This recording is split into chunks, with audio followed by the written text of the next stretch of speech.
Hi and welcome to the Bible Standard, the largest collection of Christadelphian videos anywhere in the world. With over 19,000 videos, join us now as we investigate what the Bible has to say about Iran, Israel and America.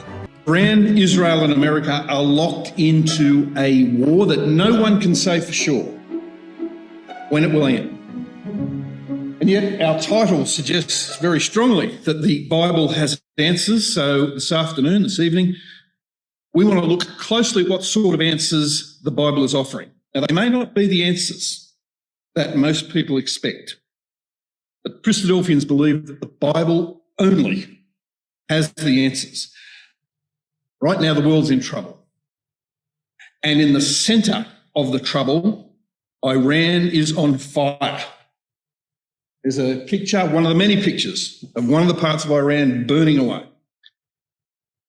Donald Trump claims that over 7,000 Iranian targets have been hit. And the US is totally destroying, he says, the terrorist regime of Iran. He says militarily, economically, and otherwise. We've totally obliterated every military target on Karg Island.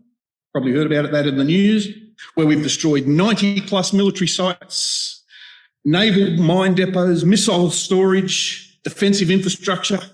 We've destroyed 100 naval vessels, multiple warships, ongoing attacks on boats and mines and maritime assets, 44 mine layers, drone boats, naval mines, shipping threats, underground weapons storage, missile infrastructure. And Iran, despite this enormous onslaught, is still fighting back. Here's a picture of a boat, a vessel that it's destroying. It will destroy any vessel it wants in the Straits of Hormuz, and it's holding the entire world to ransom. It's stopping the flow of oil, and it's targeting USA military bases and bombing 9 of its neighbours because they have American military bases. It's sending cluster missile after cluster missile on residential precincts of Tel Aviv and other Israeli cities. And it's retaliating against Israel and America because of the fact that they have decimated the leadership and the military infrastructure of Iran. How did this happen? How did we get here? Is there any kind of method to this madness? Is there any logic to this destruction that we're seeing every day? What was the final straw that broke the camel's back? I guess if you were to put 2 names to the spark that caused the explosion, it would have to be Donald Trump and President Donald Trump and Ayatollah Ali Khamenei. The negotiations broke down. Why? Was it because of Iran's threats to America? Was it because of Iran's threats to Israel? Was it because Iran sponsors Hamas, Hezbollah, the Houthis, Islamic Jihad? Is it because Iran murdered 40,000 of its own people? Is it because that the survivors of the massacre that were in hospital, the Revolutionary Guard Corps went through and shot in hospital all the survivors of those street massacres? Or is it because Donald Trump just doesn't like Ali Khamenei? And if you were to suggest a third name, you would have to suggest, of course, Benjamin Netanyahu. He is a sworn enemy of the Islamic regime because of the regime's hatred for Israel. He's a staunch ally of Donald Trump and the US. You know, Iran wasn't always the enemy of Israel. Benjamin Netanyahu many times has said, expressed his admiration for both previous leaderships of Iran and the people of Iran. But all the goodwill and all the mutual respect, all the cooperation disappeared in 1979. Let's revisit 1979 just for a bit of context, because I'd like to introduce you to the last king of Iran, none other than the Shah of Iran, king from 1941 to 1979. Now, this Shah of Iran He was actually a secular Muslim. He was considered to be moderate, respected by the West, a major supplier of oil to the West, reasonably progressive by Western standards, reasonably civilised. And Iran, under the reign of this Shah, felt a lot like many Western nations in the 1970s. And the Shah was, in fact, America's key ally in the Middle East. And he ruled with strong American backing. The Shah was authoritarian as well. He also had traits of suppression and getting rid of political opposition. And by the 1970s, there were a lot of Iranians who were unhappy with the Shah's rule. And by 1978, the protests were spreading across Iran, and it turned into a nationwide revolution. And in the middle of all this chaos for the Shah, a young man emerged. His name was Ruhollah Khomeini. That's a picture of him as a young man. He's the first Ayatollah, and he criticised the Shah. He was a respected cleric, and he became a great Islamic law and philosophy teacher, but he criticised the modernisation of Iran that the Shah was undertaking. And he argued, if we go too Western, we are going to compromise Islam. And he publicly denounced the Shah, and he was arrested. And on his arrest, the protest went ballistic. And in 1964, he condemned the Shah again, and he was sent into exile. He was sent to Iraq. He lived there for a decade.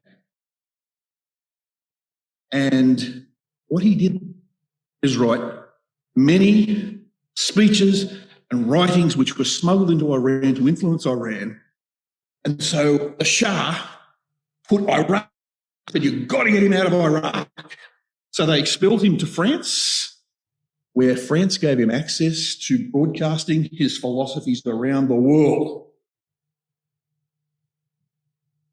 Is that set of circumstances just a coincidence? I wonder.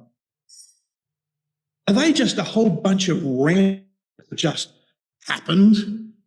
Is it like a hit and miss accident? Or do you think there might be a bit more going on than what meets the eye?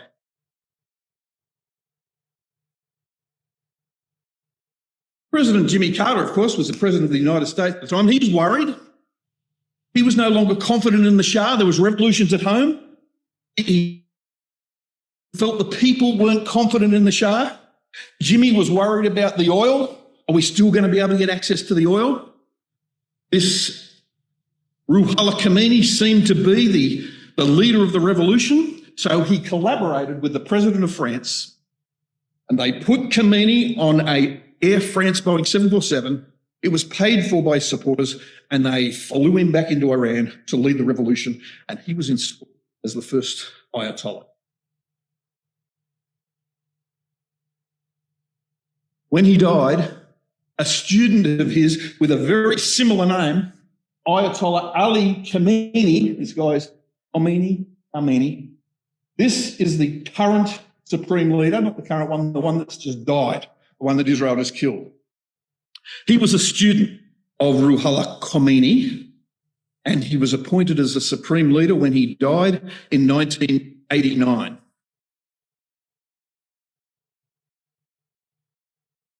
He died, and the next Ayatollah that was appointed is the son of Khomeini. This guy on the left, Mojtaba, Ayatollah Mojtaba Khomeini. He's been appointed as the supreme leader of Iran 12 days ago. Right, 1 day, 2 more. Why has Iran been subjected to 47 years of these Ayatollahs? Where have the Ayatollahs taken the country of Iran in 47? What is the state of the relationship between Iran and the rest of the world? I can tell you how America feels. Right now, they're sending the Marines to Iran to take control of the Strait of Hormuz. 2,500 Marines are on the way to the Middle East. It's a new phase in the war. Donald Trump is seeking to control one of the world's most critical oil routes. That's not all. So far, the Iranian targets are reaching huge numbers.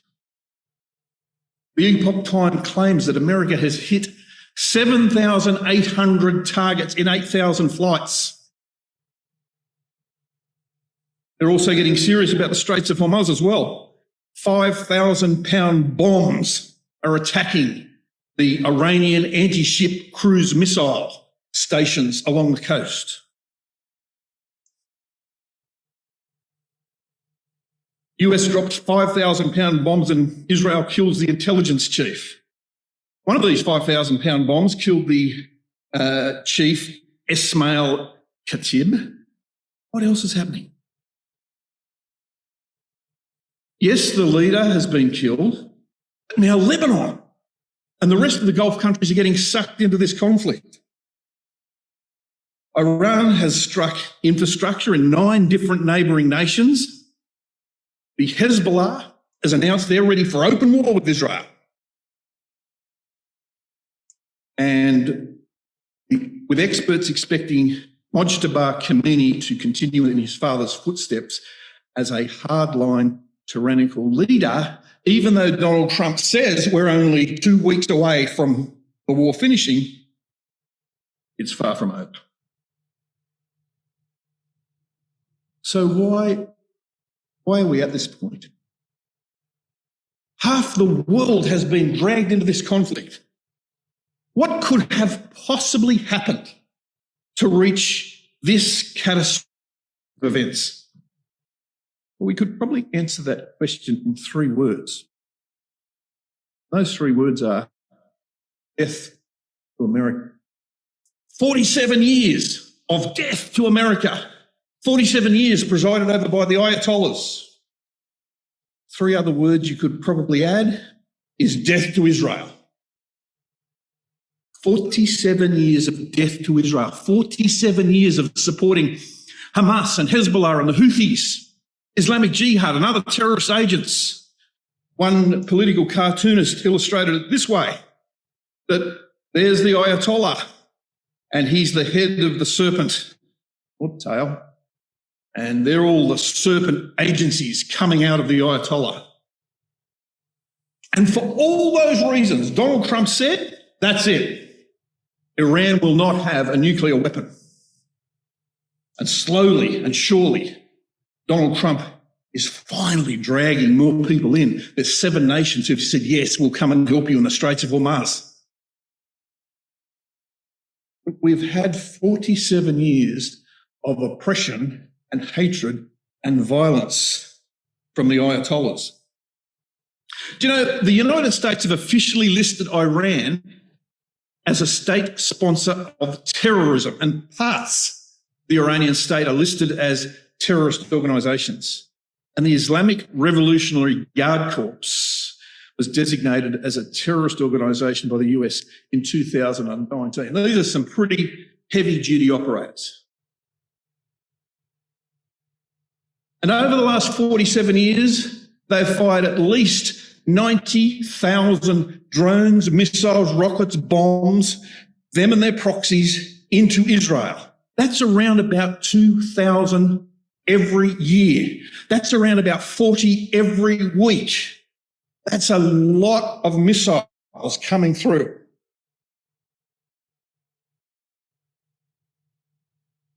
What does the average person think when they look at these events? What does the average mum and dad tell their kids about what is going on in the world? What are the answers to these terrifying world developments? Our title tonight says the Bible has answers.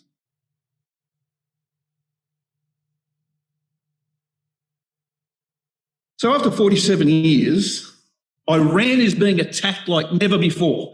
Israel and America are the attackers. Humanity is on the brink of World War III. The Iran war is dragging on longer and longer and bringing in more and more nations into this tsunami of horror. There's not a nation on the face of the globe that is not affected by this war. There's not a person on the planet who is not affected by this war. It's us, the human beings who live here. That's who is affected. And the Bible has answers. Donald Trump doesn't know what the answers are. And there's plenty of people who will tell you that he doesn't know what the answers are. Benjamin Netanyahu has no idea either. He has no clues. The Bible has got answers. The Bible speaks very clearly about where the crisis is going. Now, if I started to talk to you about Persia, you would understand, or would you understand what I meant? Because Persia, of course, is modern-day Iran. And the modern country of Iran was called Persia right up until 1935. And that's when Persia officially became known as Iran. And when the Ayatollahs started that revolution in 1979, it became known as the Islamic Republic of Iran. Full title, proper name, that's what it's called today. But before that, Persia, always Persia. And you know, Persia is mentioned 29 times in the Bible. And most of those times are prophetic times. And one specific prophecy that I want to talk about tonight is an end of times prophetic prophecy about Persia, Iran. It's a prophecy of Ezekiel. And Ezekiel was very familiar with Persia. He knew where Persia was, and I'm talking about the 38th chapter of Ezekiel. I'm going to take you to verse 5. You can see Persia gets a mention in Ezekiel chapter 38, verse 5. But I just want you to notice a few things about this verse. Persia is also mentioned with two other countries. And as you can see, Persia and the other two are with someone. Can you see it says they are with them? And not only is Persia with them, whoever them might be, there's a military tone to the verse. Can you see that? Everybody's got shields and helmets. And friends, I'm going to suggest to you that if we can understand who Persia is with in this verse, in this chapter, can unlock the prophecy, and the Bible can give you some answers that you may not have realised were there staring us in the face. I'm also going to put this proposition to you now. The only purpose of presenting who Iran is against is simply to direct our minds to who Iran is with. The closer we look at the Iranian war, it becomes less about who Iran is fighting and more about who Iran is allied with.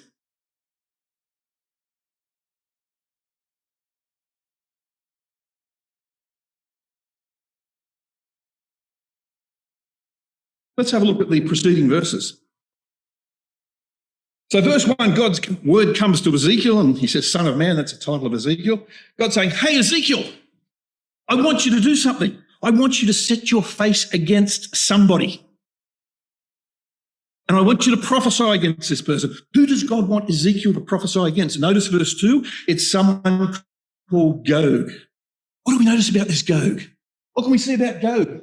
Gog is from the land. This Gog is from the land of Magog. He is also the chief prince of Meshech and Tubal. And verse 3, God says, I'm against Gog. And verse 4 says, I'm going to turn you around, Gog, and I'm going to put hooks in your jaws. In other words, I'm going to drag you somewhere. God says, I'm going to get you, Gog, along with your army, along with your horses, along with your horsemen. They're all wearing armour. There's a lot of them, a great company. They've got bucklers and shields, notice, big and small shields. Everyone's got a sword. Sounds very military. Sounds like Gog means business. Sounds like war. And verse 5, Persia is with them. Those people described 1:4. Persia is with Gog of the land of Magog, the chief prince of Meshech and Tubal. So who is this Gog of the land of Magog, the chief prince of Meshech and Tubal? We'd better find out. Let's have a closer look. So he says in verse 2, Son of man, set thy face against Gog, the land of Magog, chief prince of Meshech and Tubal. But in Hebrew, I've got the Hebrew there, the Hebrew reading would be, set your face against the Hebrew goes that way, from right to left. Set your face against the prince of chief. Gog, the land of Magog, the prince of chief. Meshech, Tubal. That doesn't make any sense, does it?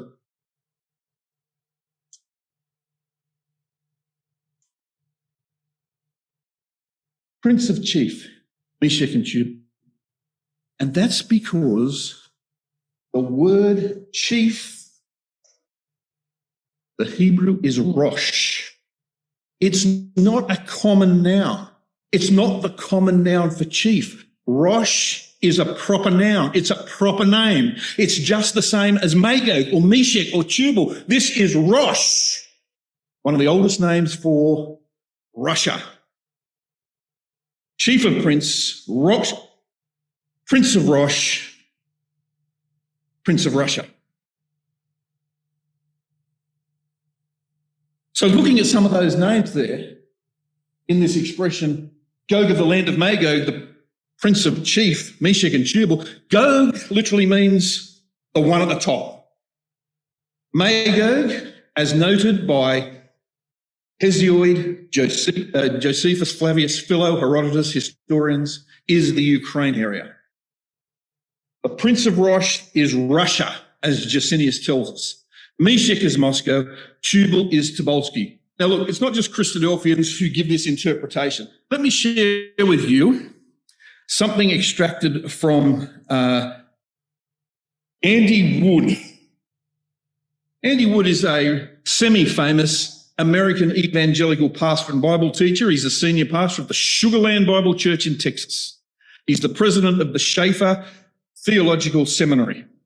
He simply says, the Rosh people of the area north of the Black Sea from people known today as the Russians. And he quotes from Jusinius. Jusinius is a world-class classic Hebrew lexicographer. And Jusinius said in 1847, he said this, in relation to the proper noun Rosh in Ezekiel 38, he says it's a proper noun down the bottom of a northern nation mentioned with Tubal and Meshech, undoubtedly the Russians, who are mentioned by the Byzantine writers of the 10th century under the name Ross. So let's just have a look at the map.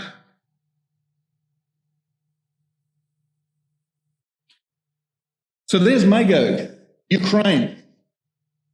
There's Rosh, Russia.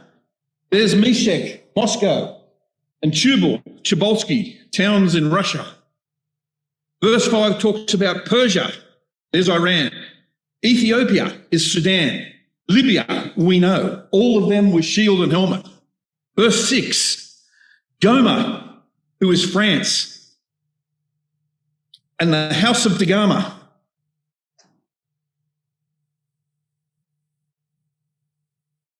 Over to the right. And where does the Bible place Iran? Ezekiel's prophecy. Well, the Bible puts Iran as the number one ally of Russia. Ezekiel knew it. God knew it. What does the world today think about it? Well, Time magazine quotes Zelensky.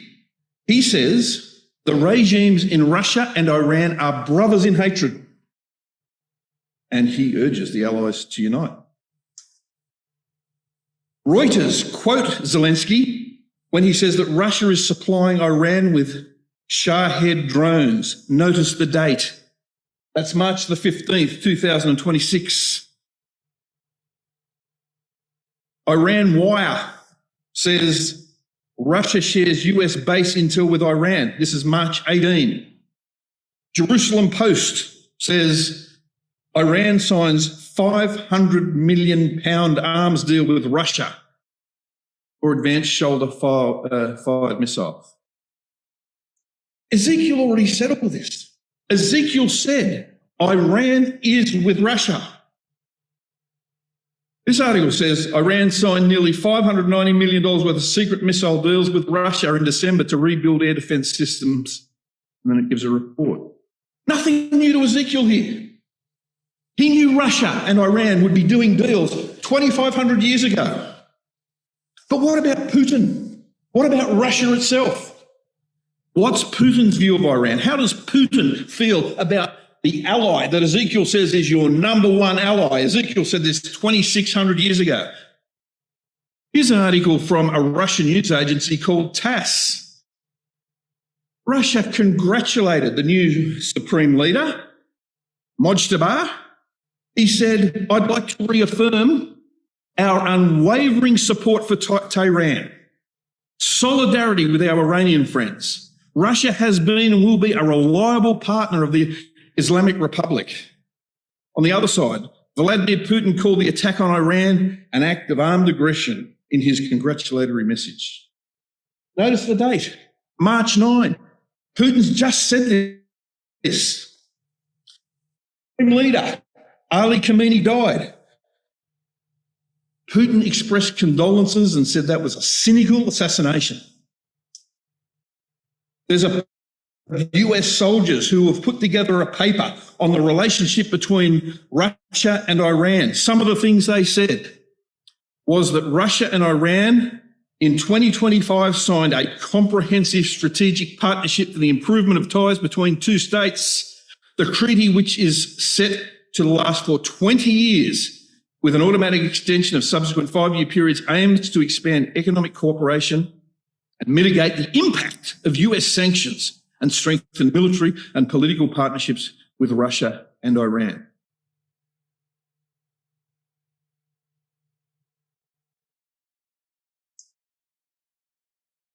In 2022, the Iranian president, Raisi, met with Putin in Russia. What did they talk about? Raisi said, we in Iran have no limits for expanding ties with Russia. Ezekiel already said that. Ezekiel already put Iran with Russia. Putin and the Ayatollah were fond of each other. Every shot you can find of Putin and the Ayatollah, meetings are warm. The relationship is real. You've got to ask the question, what has been the only real outcome that you can put your finger on of the American and Israeli war on Iran? It's got to be the strengthening of the relationship between Russia and its number one ally, Iran. How did all this happen? First Ayatollah was installed. The second Ayatollah was appointed. The third Ayatollah was appointed. The regime ran a hate campaign for 47 years. Trump and Netanyahu's war on Iran is the result of the legacy of the Ayatollahs, and it simply has resulted in this Middle East turmoil and a closer and warmer, tighter, more protective, more secure relationship emerging between Russia and its number one ally, Iran. That's the president of Iran, Putin. Friends for life. What does God say to Gog? Let's go back to Ezekiel 38. He says in verse 7, you better be prepared, Gog, you and your company. Guard them all, because at the end of times, you're going to come to a land that was once in exile, the land of my people, Israel. You're going to come against Israel. That's a country that's always been waste. Verse 9, you're going to come to my people, Israel, like a storm. You're going to cover the land, you and all your company. And verse 10, Gog, Russia, prince of Russia, Meshach and Tubal, you're going to think an evil thought. And you're going to say to yourself in verse 11, I'm going to go to that nation that now lives safely in that land, and I'm going to spoil the land. And Gog, says God, in verse 12, not only are you going to spoil it, you're going to pillage it, you're going to take a bounty. This is a land that was desolate. It's now become rich. It's rich in agriculture. It's rich in commerce. It's a land where my people have been gathered out of all the nations, and you are going to prey on them. Ezekiel said this 2,600 years ago. And then a voice, a question from someone who is not with Gog comes out of the blue. It's a question from a non-ally. It's a question that asks the obvious. It's in verse 13. Verse 13 says that Sheba and Dedan and the merchants of Tarshish with all the young lions thereof shall say, have you come to take a spoil? Have you gathered your company to take a prey, to carry away silver and gold, and take away cattle and goods, to take a great spoil? Let's put some more names on the map. So we've got Sheba and Dedan and the merchants of Tarshish and all the young lions. Who are they? Let me show you a World War II poster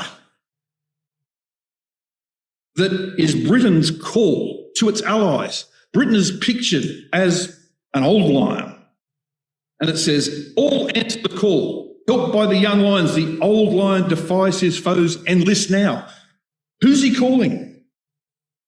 Australia, Canada, India, New Zealand. There's an interesting illustration from a 1923 magazine called the Punch magazine. And there's an old lion there, and I don't know if you can see those names.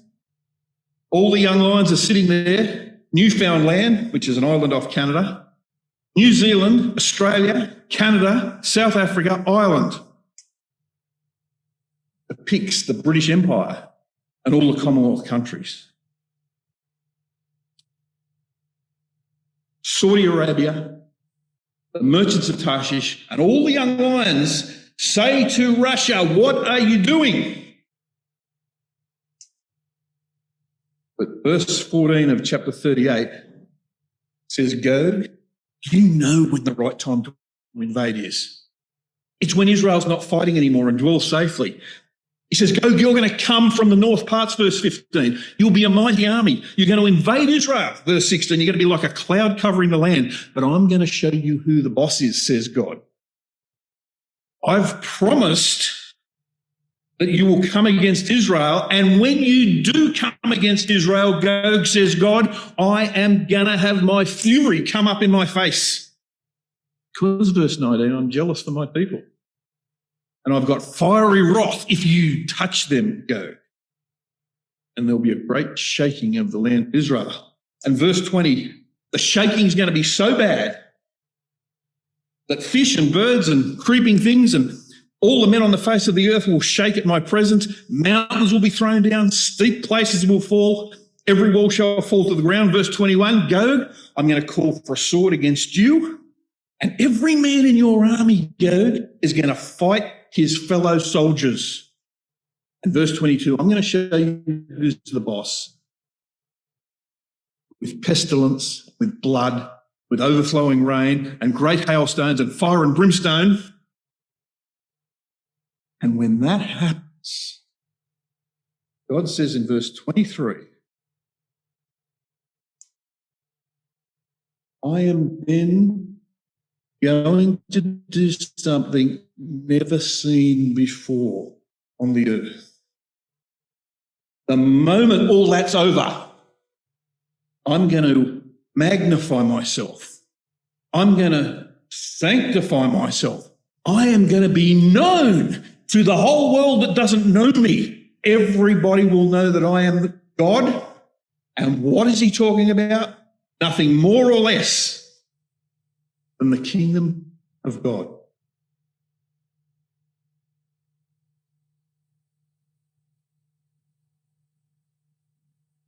Iran, Israel, America.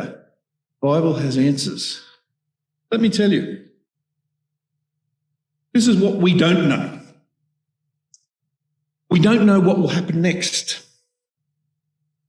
We don't know if there will be a regime change in Iran or not.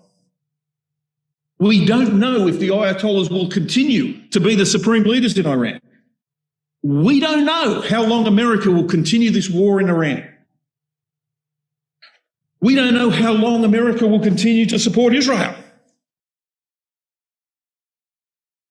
Russia is going to make its grand move to invade Israel.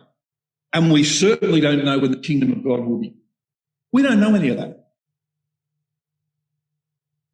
But what we do know is that Iran is the number one mentioned ally of Russia in the Bible. We know that. We know that regardless of the regime, whether it changes or not, it will be a regime that is an ally of Russia right up until the end. We know that despite its great strength and might, Israel will be invaded by a confederacy headed up by Russia. We know that the Gulf states, including Saudi Arabia and Yemen, will question Russia's invasion of Israel. We know that. We know the Gulf states and Saudi Arabia and Yemen will be aligned with Britain and the Commonwealth countries. We know that. We know that Iran and Libya and Sudan and France and all the stands will be with Russia when it invades Israel. We know that. And we also know that God ultimately saving his people Israel from this invasion is the beginning of the kingdom of God on earth. We know that. So in fact, when we're talking about Iran, Israel and America, the Bible does have answers. And I want to share one of those answers with you. I want to take a look at Isaiah chapter 2, verse 2. This is talking about the start of the kingdom of God. It's the last times. It's just after God has saved his people and destroyed Israel's enemies. It says in verse 2 of Isaiah that it shall come to pass in the last days, the mountain of the Lord's house shall be established in the top mountains. It will be exalted above the hills, and all nations will flow unto it. And many people shall go and say, come ye, and let us go to the mountain of the Lord, to the house of the God of Jacob, and he will teach us of his ways. We will walk in his paths, for out of Zion shall go forth the law and the word of the Lord from Jerusalem. And look at verse 4. Jesus will judge among the nations. He'll rebuke many people. And here's a big difference. The nations will beat their swords into plowshares and their spears into pruning hooks. Nation will not lift up sword against nation. They won't learn war anymore.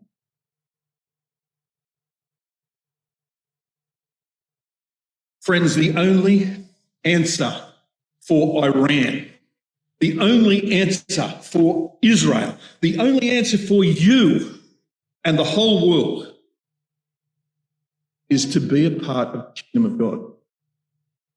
God will teach us his ways. We will walk in his paths. In the day of God's kingdom, they won't be learning war anymore.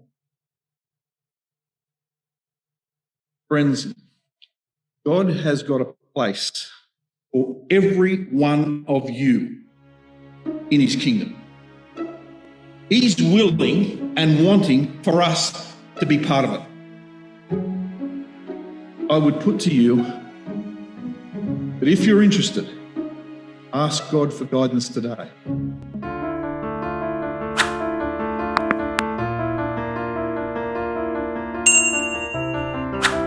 Don't forget to hit that like button. It really helps the channel grow. Drop a comment in the comment section and let us know what you thought, and make sure you subscribe and turn on notifications so you never miss a new upload.